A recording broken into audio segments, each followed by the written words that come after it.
This is the final video to fix Black Myth Wukong black screen error on PC. And if your game won't launch or just shows a black screen, this video will solve it.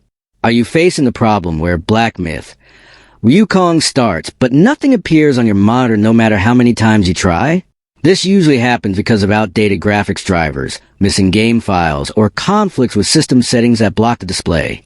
Most guides online are long, confusing, and full of steps that are hard to follow and often fail to fix the issue. That is why DirectX is sharing a simple secret trick that instantly gets the game running without black screens. This easy method works fast, safely, and makes sure you can play Black Myth Wukong smoothly.